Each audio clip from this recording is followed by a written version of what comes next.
Welcome to the Essential 99 Punctuation Rules for Court Reporters, video number 18, the question mark, part 1. I'm Ken Wick. Let's get started.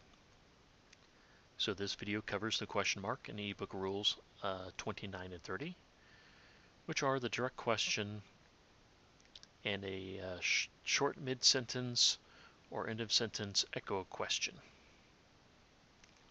Rule number 29. Use a question mark after a direct question or elliptical question. So an elliptical question is just a grammatically incomplete direct question.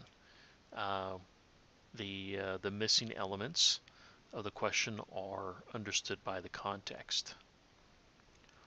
So let's see some examples of some direct questions. What time did you leave work? This is a grammatically complete question. Another grammatically complete question is, do you recall seeing the other car before the accident? So after a direct question, we put a question mark, question mark. Elliptical questions, so these are grammatically incomplete questions. So, were you walking, jogging, running? Just want to back up and remember we covered the fragment, which was a grammatically incomplete statement.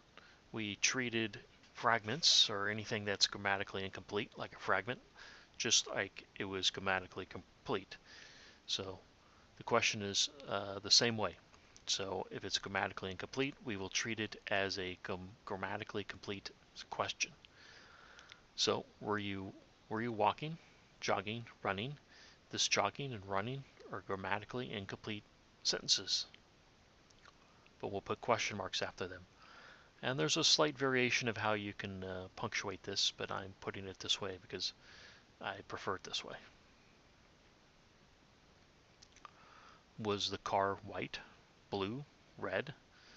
So once again, in this series of questions, you have this blue and red are actually grammatically or elliptical questions. This could, if someone were to say this grammatically complete, you'd say, was the car white? Was the car blue? Was the car red? Those would be three grammatically complete questions. But here, the person, and this is how we speak, we will shorten it because we don't like all the repeating, and people understand it.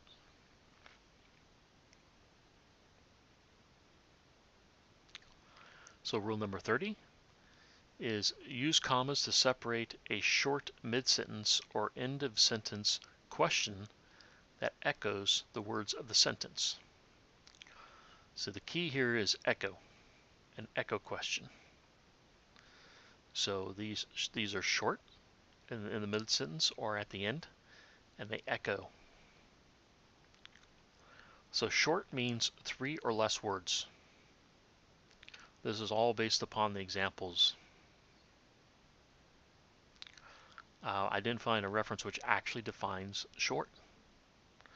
So when I looked at the examples though, I think maybe one of all the examples had 4. But basically all of them were 2 or 3. So short really means 3 or less if you look at the examples. An echo question is an elliptical question, so it's not grammatically complete. Question that echoes the verb and subject of the preceding clause. It's best, a lot of these rules sometimes it's best just to look at examples and then go back and reread the rule again, and it becomes very clear. An echo question at the end of a sentence is often called a tag question. So you see this terminology used in the BGGP. It's also, I think it's also noted in the GRM, the Gregg Reference Manual. So some examples of the end of the sentence echo questions. Roger is right, isn't he? So we have an echo of the verb, and he is referring back to Roger. Technically this is an elliptical question. If you want to get super technical, you could probably put a period here and a question mark here. But the grammar books say if you have a short end of sentence echo question, you just put a comma between them.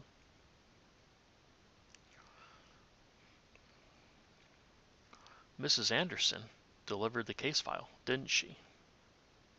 So she is definitely referring back to Mrs. Anderson. Now, you say, well, this isn't really echoing the verb, but this verb is echoing the delivered.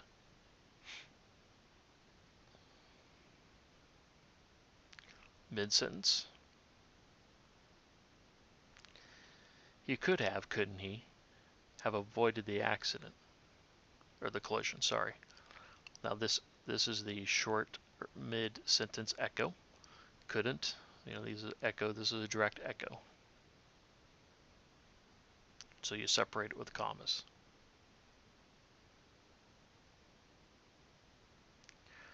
Mr. Smith had seen this document, had he not, before today. So had, we notice this verb is being echoed, and he is echoing Mr. Smith. So this is an example of a mid-sentence echo question, had he not, and you separate it with commas. Well, that's it for this video. Please subscribe. If you like the video, please hit like, and please buy the ebook. Thank you.